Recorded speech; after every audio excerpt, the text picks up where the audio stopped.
Ya ada di kitab itu, Imam Ahmad itu pernah bermimpi bertemu dengan Allah deh. Saya ini maling, mencuri, dipukulin segimana, saya tetap nggak ngaku, biar saya tidak terbukti salah. Iya. Masa kamu yang berada Sedekah makanan gitu deh, harta itu mengenyangkan perut. Dan sedekah perasaan itu mengenyangkan hati. Wih. Dari Bismillahirrahmanirrahim, dari keempat madhab fikih yang bisa diikuti untuk melakukan peribadahan dalam agama Islam, yang keempat itu adalah madhab Hambali. Madhab Hambali yang didirikan oleh Imam Ahmad bin Hambal, murid daripada Imam Syafi'i dan guru daripada Imam Bukhari. Dan yang jarang dibahas, selain beliau ini adalah pendiri madhab, beliau juga seorang alim yang menciptakan raksasa. Raksasa, yang kayak di zaman dulu itu. Tapi bukan raksasa yang menakutkan. Raksasa itu bernama Musnad Ahmad bin Hambal. 14 jilid. 16 ada 14 tergantung cetakannya. Ya, sepanjang hidupnya Imam Ahmad ini menghafal 1 juta hadis beserta sanadnya. Dan dari 1 juta ini dipilih 30.000 dan dihimpun dalam karya monumentalnya, yaitu Musnad Ahmad bin Hambal. Ya jelas dari 30.000 hadis yang dibukukan ini bukan sebuah karya yang dihasilkan dari sistem kebut semalam. Ini adalah umur yang dijahit dengan ilmu. 1 juta hadis. 1 juta hadis, Mbak. Kalau kita sehari menghafal 1 hadis, kita butuh waktu 3.000 tahun buat sama kayak Imam Ahmad. Dan kemungkinannya, Mbak, itu lupa, Pak. Tahun kemarin hadis apa ya? Jangan tahun kemarin deh. Minggu kemarin hadis apa ya? Ini 1 juta hadis. Hafal enggak di flash disk, di kepala gitu. Luar biasa. Dan ya ini karya ini lahir dari sosok laki-laki alim yang tubuhnya disiksa, tapi ilmunya tidak bisa dipatahkan. Imam Ahmad bin Hambal. Oke, luar biasa, udah luar biasa. Hadis, bahkan saya dengar Gus Baha itu, Pak, orang yang cara berpikir dan perilakunya paling mirip dengan Kanjeng Nabi, dari riwayat mungkin yang Gus Baha baca itu ya Imam Ahmad bin Hambal. Iya. Luar biasa. Emang ada cerita menarik tentang Imam Ahmad ini. Gimana tuh, Pak? Ada ya, Imam Ahmad itu kan. Iya. Beliaunya aja monumental ya. Iya. Betul. Karya. Iya, betul. Musnad Ahmad gitu. Ngaji Bukhari Muslim aja meriang deh. Jadi perlihatkan saya Bukhari ini deh, Fathul Bari deh, Ibnu Hajar al Asqalani itu udah gemeter. Bahkan waktu Haji Ardan di Yaman itu saya minta oleh-oleh, Pak. Minta Fathul Bari. Saya aja pakai yang PDF gitu. Lumayan harganya juga deh. Iya. Jarang juga yang ngaji. Serem juga. Luar biasa. Cuman kan ya semasa hidupnya ya banyak lah, maksudnya peristiwa-peristiwa yang wah ini tuh luar biasa banget. Kayak yang mungkin masyhur itu yang di zaman Khalifah di dinasti siapa, Mbak, yang Khalifah Ma'mun itu ya? Iya, dinasti Abbasiyah Abbasiyah. Itu saat itu kan gencar ulama-ulama itu yang dibunuh, yang tidak mau, itu kan golongan-golongan Mu'tazilah, Mbak. Yang tidak mau mengatakan bahwa Al-Quran ini makhluk, itu ya disiksa sampai mati. Semuanya udah banyak yang kayak gitu, sampai ada penasehat Imam Ahmad itu bilang, ya udah kamu berhilah aja dengan mengatakan bahwa Quran itu makhluk gitu. Cuman kata Imam Ahmad, karena saat itu ketika Imam Ahmad ditanyai tentang itu dan hasilnya tidak sesuai dengan yang diinginkan oleh khalifah saat itu, ya disiksa di depan banyak orang. di depan banyak orang, dan yang menyaksikan itu ya orang-orang yang mengikuti Imam Ahmad. Kata Imam Ahmad, kalau saya sampai mengatakan bahwa Al-Quran ini hadis, bukan kalamullah, ya berarti banyak orang yang akan tersesat. Apalah artinya saya daripada kesesatan banyak orang ini? Hingga akhirnya Imam, ya penasehatnya juga diem lah. Hingga akhirnya Imam Ahmad ya memilih mengatakan bahwa Al-Quran itu kalamullah, bukan perkara yang baru, bukan perkara hadis. Al-Quran itu tetap dengan pendiriannya. Ya luar biasa. Hingga akhirnya ya disiksa, dicambuk, pingsan, cuman nggak mati, mungkin karena keramat, keberkahan, keramatnya Imam Ahmad ini sampai di penjara. Di penjara Imam Ahmad ini bertemu dengan seorang maling, Mbak, seorang pencuri. Kata maling itu, kamu Imam Ahmad yang alim itu kan? Ya, orang-orang bilang kayak gitu, kata Imam Ahmad.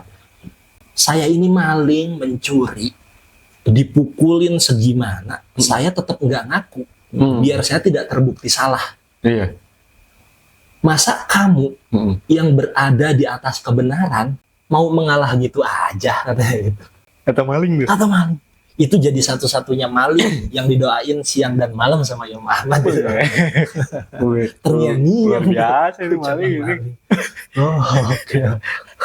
Tapi emang zaman dulu itu kan orang-orang yang istilahnya tadi ya seperti maling tadi gitu, dalam konteks ya sering yang dalam arti suka bermaksiat gitu. Tetapi dalam hal menghormati para ulama itu sangat-sangat luar biasa. Betul. Sampai istilahnya ada waktu itu kan di daerah Jawa itu ada orang mau mabok gitu. Kebetulan itu ada foto Habib Soleh Tanggul pakai Hamid Pasuruan gitu, apa dua gitu lupa. Itu sampai bilang jangan di sini lah. Ada foto. Oh iya, foto Habib kalau nggak salah. Iya. Gitu. Akhirnya berdebat tuh. Gara-gara foto itu. Itu tadi saking menghormatinya kepada para ulama gitu kan, orang-orang zaman dulu. Iya. Terus memang pada saat sebelum Imam Ahmad itu di penjara atau disiksa, memang Imam Syafi'i itu sudah lebih dulu mengirim surat kepada Imam Ahmad itu. Iya. Imam Syafi'i itu bertemu dalam mimpi dengan Rasulullah Sallallahu Alaihi Wasallam. Dan dalam mimpinya itu kurang lebih nih pas kirimkan salamku untuk Ahmad, gitu kan. Terus ditulislah secarik surat kepada Imam Ahmad melalui muridnya itu Imam Robi, Imam Syafi'i. Ditulis ada salam dari Rasulullah dan engkau akan diuji dengan ujian yang berat. Nah itu tadi. Harus mengucapkan apa namanya? Bahwa Al-Quran itu makhluk. Bahwa Al-Quran itu makhluk. Iya. Tetap berpegang teguhlah pada prinsip itu. Oh itu Imam Syafi'i. Imam Robi yang ngirim suratnya ke Imam. Saya pernah baca itu Imam Muzani. Imam Muzani. Antara itu dua berarti. Iya, antara itu dua. Itu di kitab Bidayah Nihayah. Oh iya. Nah, pada saat itu Imam Rabi itu mengantarkan surat itu kepada Imam Ahmad dan Imam Ahmad membacanya. Akhirnya Imam Ahmad itu memberikan baju yang nempel kepada kulitnya kepada Imam Rabi. Nah, itu Imam Rabi akhirnya berangkat. Imam Syafi'i diberikan apa oleh Imam Ahmad gitu, baju katanya. Ambilkan air untuk mencuci baju itu. Dicuci bajunya nih. Tadinya mau dikasih ke Imam Syafi'i bajunya, tapi Imam Syafi'i nggak mau, untuk kamu itu bajunya gitu. Aku hanya meminta air dari bekas cuciannya untuk dipakai membasuh muka. Bertabaruk kepada Imam Ahmad nih. Luar biasa. Murid deh gitu. Murid, iya guru. Murid. Luar biasa. Tapi kan emang sebelum Imam Ahmad harus mengatakan bahwa dipaksa untuk mengatakan bahwa Al-Quran itu makhluk. Jadi teman-teman, Al-Quran itu bukan makhluk. Al-Quran itu kalamullah. Imam Syafi'i juga lebih dulu. Lebih dulu diperintahkan untuk itu, gitu kan. Diperintahkan untuk mengatakan bahwa Al-Quran itu adalah makhluk. Imam Syafi'i disuruh mengatakan demikian. Lalu Imam Syafi'i bilang, ketika disuruh, menurut kamu ketika ditanya, dan ya jawabannya didikte kan saat itu harus mengatakan bahwa iya Al-Quran itu makhluk, Al-Quran itu hadis, perkara yang datang baru. Iya. Menurut kamu, apakah Al-Quran itu hadis? Apakah Al-Quran itu makhluk? Terus kata Imam Syafi'i berkata dengan isyarah menunjukkan jarinya, Al-Quran, Taurat, Injil, Jabur, ini semua makhluk. Karena ya kesini maksudnya Imam Syafi'i kan. Ya, akhirnya Imam Syafi'i hijrah kan, walaupun bahasanya itu ya kabur lah, ataupun abang minggat gitu kan, ke Mesir ya. Jadi yang dikatakan makhluk itu oleh Imam Syafi'i ya tangannya ini, jari-jarinya ini adalah makhluk, ini hadis. Jadi apa berarti yang dikatakannya adalah kitab, tapi dala ala juzmin yadin gitu. Jadi utlikol apa itu kitab irodatil juzmin yadin gitu. Anggota tubuh. Iya. Iya, jadi itu berhilah dan sah dan ya nggak masalah, itu benar juga yang dikatakan Imam Syafi'i. Luar biasa Imam. Tapi memang Imam Ahmad itu akhlaknya juga sangat-sangat luar biasa. Suatu ketika Imam Ahmad itu pernah jatuh sakit, jatuh sakit karena Imam Ahmad itu kan hidupnya sangat-sangat sederhana lah. Iya. Puasanya luar biasa. Iya, betul. Kan. Beliau itu mempunyai tubuh itu kalau di kitab Syiar Alam Al-Nubala itu kan, beliau itu tubuhnya kulitnya itu kehitam-hitaman. Dan makanya kuat beliau waktu disiksa gitu. Itu salah satunya emang suka ya banyak berjalan juga kan. Iya. Rambutnya itu disemir pakai henna gitu, warnanya kemerah-merahan gitu. Nah Imam Ahmad ini pernah jatuh sakit jatuh sakit, beliau kan tinggal di flat, kalau sekarang kayak rumah susun mungkin gitu. Nah di situ itu beliau bertetangga dengan ya bermacam-macam orang gitu kan. Nah suatu ketika ada satu pastor, rumahnya itu pastor itu tinggalnya itu flatnya itu di atas Imam Ahmad. Ini Imam Ahmad kemana, nggak kelihatan gitu. Nanya sama yang lain, ternyata Imam Ahmad lagi sakit gitu, pengen ngejenguk Imam Ahmad. Kalau sudah ngejenguk Imam Ahmad gitu, datang ke dalam, pas ke dalam kaget ngelihat isinya kamarnya lah Imam Ahmad itu, kok banyak apa tuh kayak mangkok-mangkok gitulah, ember-ember kalau sekarang itu kan, netes air itu dari atas netes air gitu. Ditanya, wahai Imam, itu kenapa? Itu bocor dari atas. Baru itu WC-nya si pastor ini ini udah terjadi berapa tahun katanya gitu. Nanya Imam Ahmad gitu, ya baru 20 tahun kok. Itu seketika pastor itu syahadat itu akhlak. Wah iya betul. Akhlak 20 tahun ngempet ngempet ya kata orang Sunda ya, kata orang Jawa. Apaan tuh? Iya, mendem lah ya. Gitu. Nggak ngomong gitu. Menjaga, menghormati namanya tetangga. Iya betul, emang Imam Ahmad ini sosok yang menghormati tetangga, betul Mbak. Karena di satu waktu itu pernah Imam Ahmad ada satu pemuda yang ini entah dia ada sentimen apa ke Imam Ahmad. Jadi Imam Ahmad itu dipanggil buat bertamu ke rumahnya. Datanglah Imam Ahmad. Sampai ke rumahnya, nggak jadi, saya nggak butuh kamu. Oh, dengan senang hati Imam Ahmad pulang. Balik lagi nih anak muda datang. Kamu datang ke rumah saya gitu. Terus Imam Ahmad datang, sampai saya nggak jadi.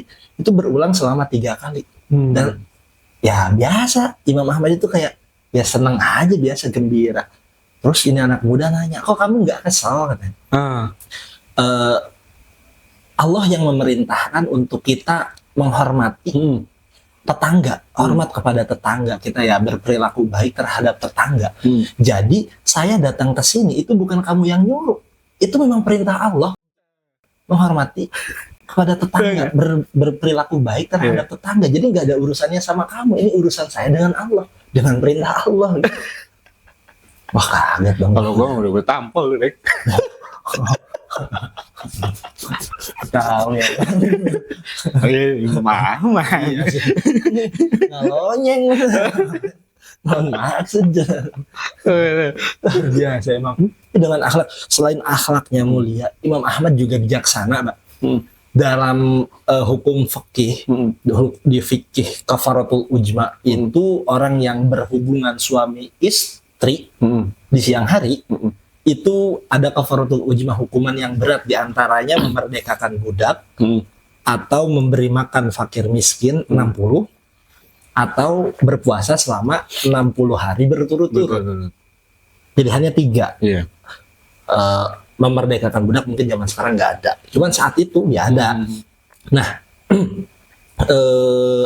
lalu ada yang datang ke Imam Ahmad bahwa dia melakukan hal tersebut, berhubungan suami istri di siang hari. Imam Ahmad nanya, maksudnya gimana kondisi ekonomi orang ini. Dan ketika yang bertanya ini adalah orang yang ada, orang kaya, maka diberi hukumannya oleh Imam Ahmad untuk berpuasa. Gitu. Dan ketika juga ada yang datang dan yang mana orang ini keadaan ekonominya pas-pasan atau bahkan cenderung kurang, Imam Ahmad nyuruh buat sedekah pada 60 fakir miskin ini. Akhirnya yang dipilih itu yang memberatkan dia supaya tidak terulang gitu kan. Orang duit punya apa punya disuruh puasa 60 hari. Gitu.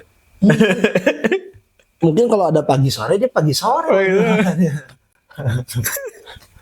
Cuman enggak dikasih miliar. Itu kebijaksanaan Imam Ahmad gitu kan ya, walaupun ada kalau dari segi fikih terhadap gurunya Imam Syafi'i juga kan ada yang berbeda pendapat. Imam Ahmad itu seperti sholat berjamaah itu min suruti sihatihi, dari di antara dari syarat sahnya sholat itu berjamaah menurut Imam Ahmad. Cara berpikirnya emang keren kan. Berarti kalau berjamaah kalau di mazhab Imam Ahmad dosa. Kecuali ujur syar'i. Ujur syar'i mah repot juga. Iya. Tapi kan kerangkanya itu Imam Ahmad melihat bahwa sholat ketika perang, sholat khawf itu kan berjamaah.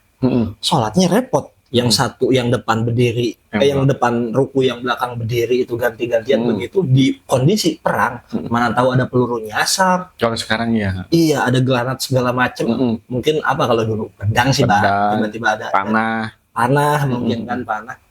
Itu di kondisi yang hektik kayak gitu, itu tetap berjamaah kata Imam Ahmad. Apalagi sholat 5 waktu yang ya aman-aman aja. Iya. Maka wajibkan berjamaah gitu.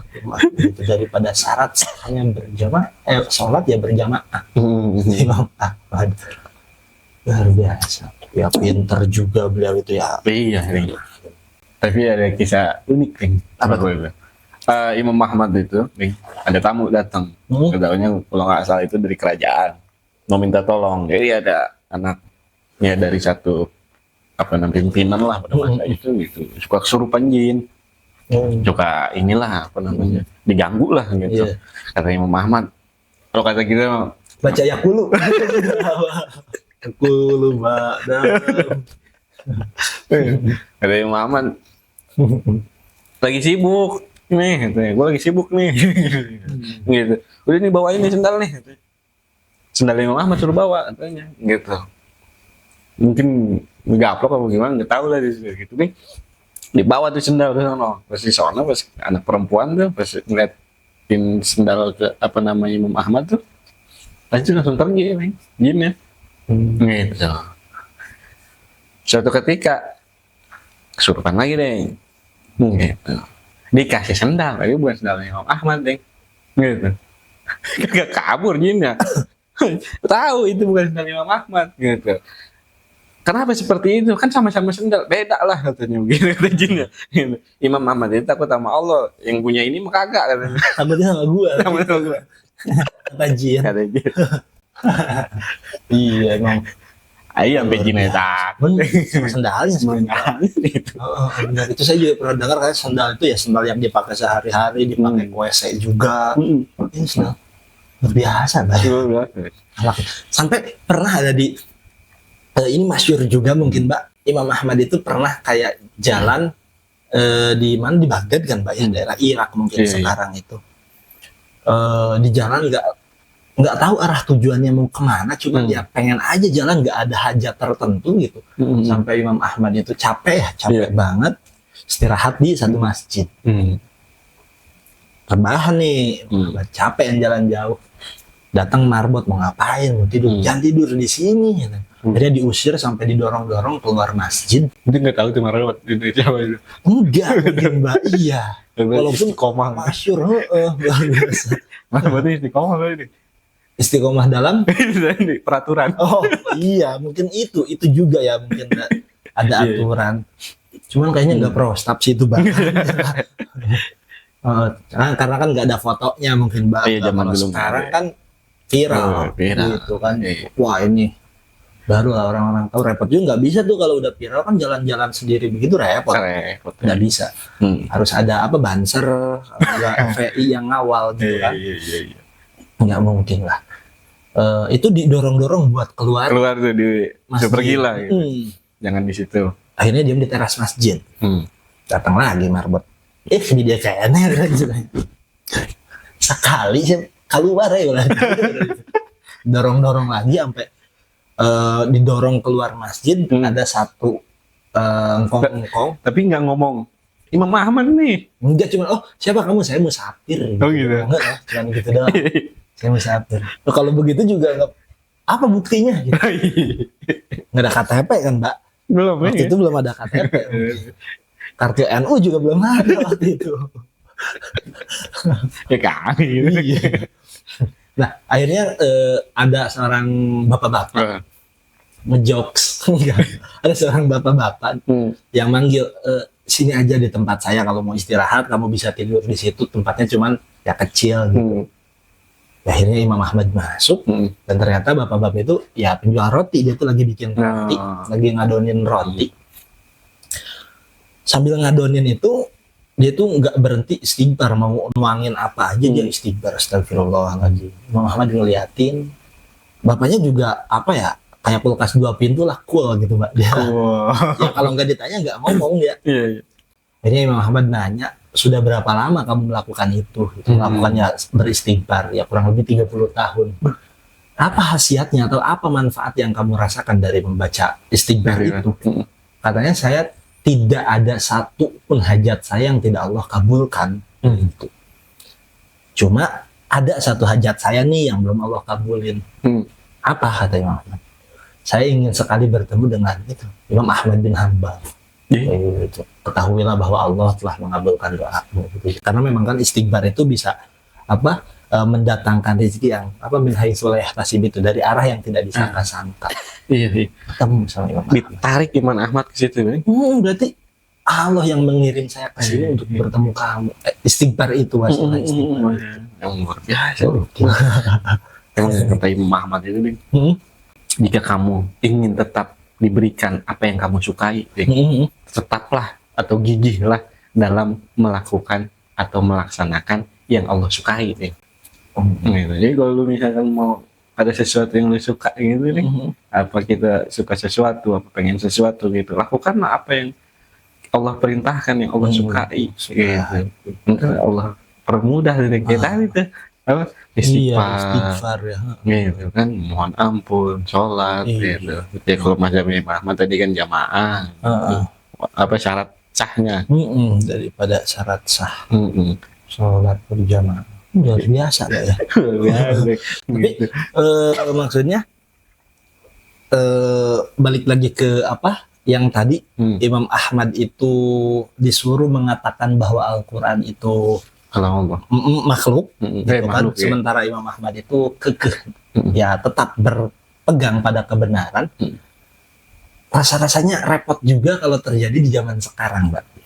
Maksudnya gimana? Ya kalau zaman misalkan, kejadiannya zaman udah ada TikTok misalnya, dimana kebenaran itu enggak absolut, dia itu harus ada validasi dari orang banyak, terutama netizen. Baru kadang dianggap benar. Iya. Repot itu Mbak Imam Ahmad. Ya gimana ya maksudnya, pilihannya ketika tetap ya dibilang wah kaku, wah kolot kayak gitu. Iya. Repot juga kan. Repot.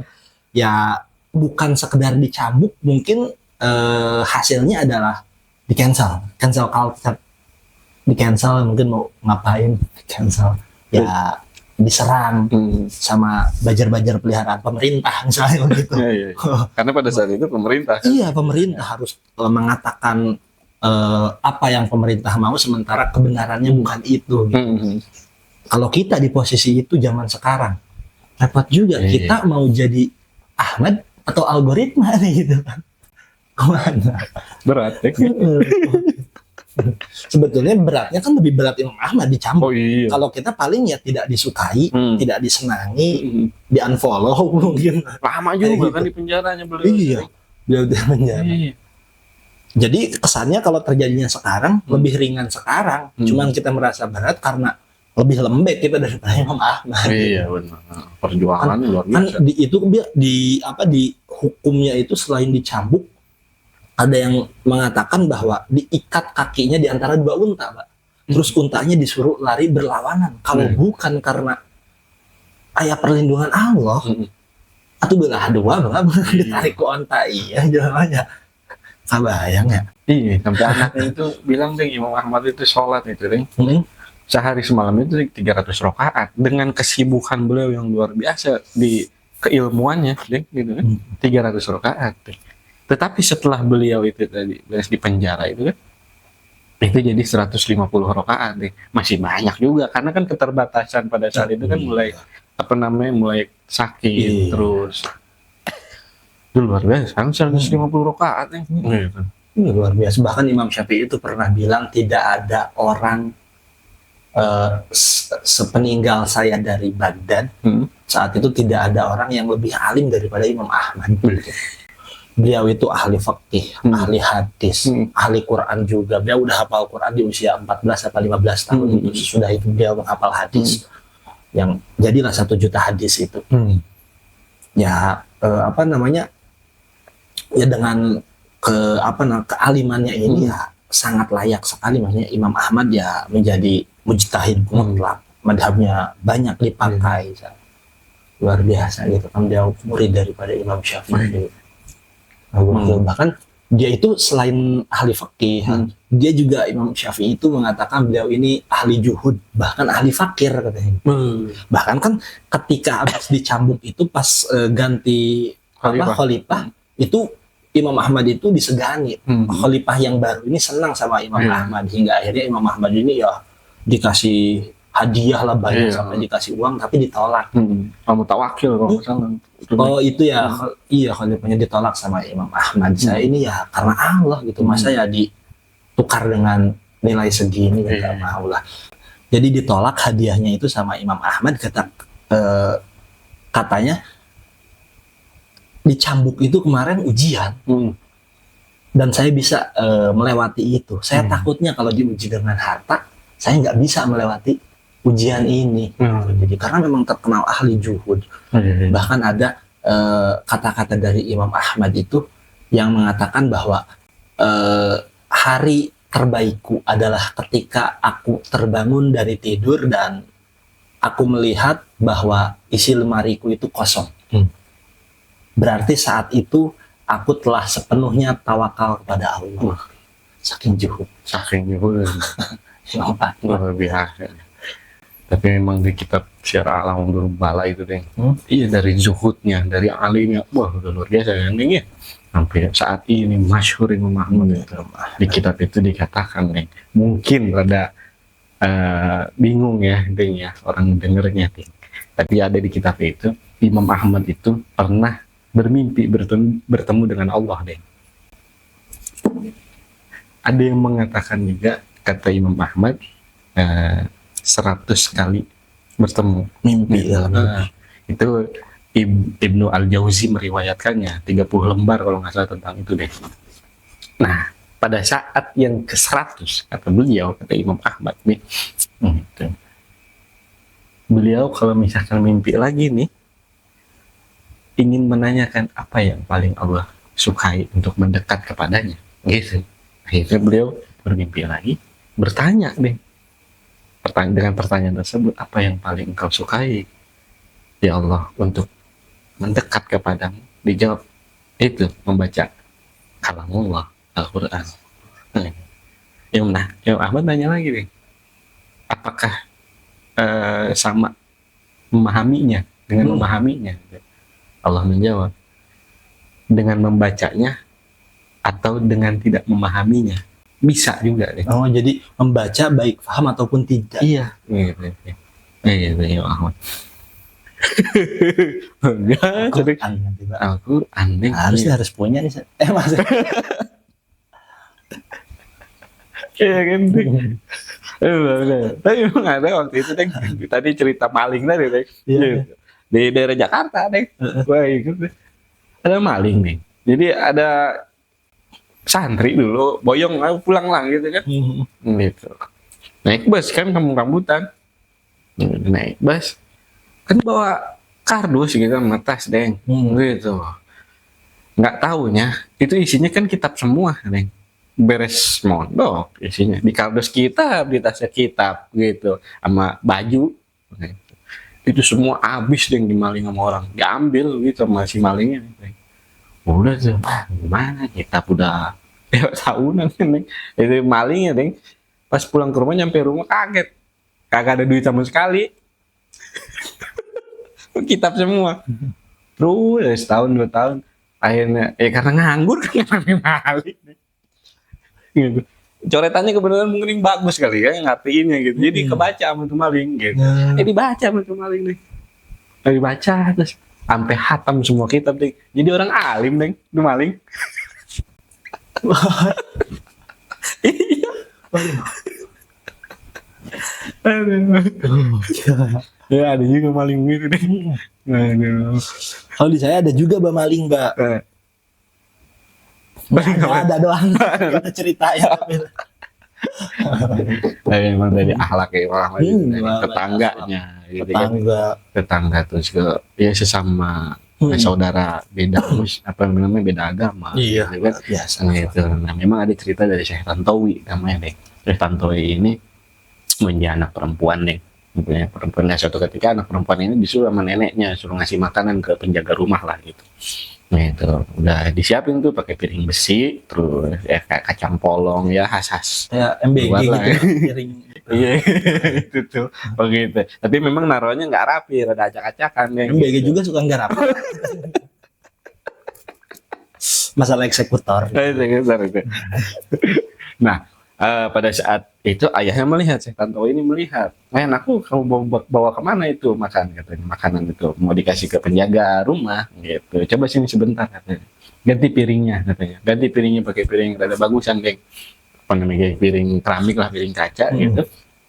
Akhirnya tata yang rapi, ditata lah rapi makanannya gitu, bawa segelas air katanya pakai nampan gitu, udah tuh akhirnya dikasih ke si penjaga rumah gitu. Si anaknya balik ke rumah, anaknya nanya sama bapaknya nih, wahai ayah, kenapa engkau berperilaku seperti itu katanya. Dijawab nih sama ayahnya, makanan itu adalah sedekah makanan gitu deh, harta itu mengenyangkan perut, dan sedekah perasaan itu mengenyangkan hati.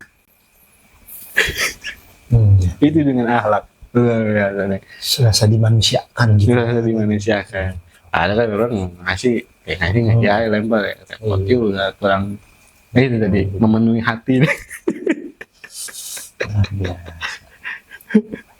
Yang terakhir tuh nih Imam Ahmad itu ngomong, ya tadi bukan seni siapa sih namanya, selalu bertabaruk dengan rambut Rasulullah tadi mimpi terus lah banyak lah gitu kalau kita ceritakan gitu kan, nggak cukup sehari 2 hari kan ya tentang Imam Ahmad itu. Nah di akhir hayat beliau kan terus mulai sakit beliau itu berwasiat kepada putranya gitu nih, pada orang-orang yang pada saat di penjara tuh kalau nggak salah deh, itu berwasiat, kalau aku meninggal gitu taruhlah rambut Rasulullah itu di kedua mataku, satu gitu nih, terus sama di lidahku, jadi punya 3 rambut Rasulullah beliau itu. Dan pada saat dicambuk pun beliau itu menaruh rambut Rasulullah itu di gamisnya nih. Gitu. Sampai pada saat khalifah itu tahu itu nggak diambil tuh gamisnya gitu. Ada geder juga lah gitu. Jadi pas wafat itu dimakamkan, dan waktu wafat dan pemakaman Imam Ahmad itu yang datang itu banyak banget, Bang. Ada yang bilang sampai berapa, 170.000 apa? Apa 1,7 juta gitu, saya lupa yang datang. Banyak banget tuh, Bang. Banyak. Kayaknya orang sebagdad itu ya datang. Sampai dikatakan pasanglah nisan-nisan di rumahmu karena Imam Ahmad telah meninggal. Oh iya betul, mautul alim, mautul alam. Mautul alam. Kayak Bang Doli itu pernah bilang waktu di Muncang itu, daerah Muncang, ada kiai wafat itu. Kiai wafat itu diumumkan, terus mukul kentongan katanya bahasa Sunda. Obor parem. Jadi api itu telah mati katanya gitu. Jadi ya pencahayaan itu telah mati. Itu mautul alim, mautul alam. Luar biasa.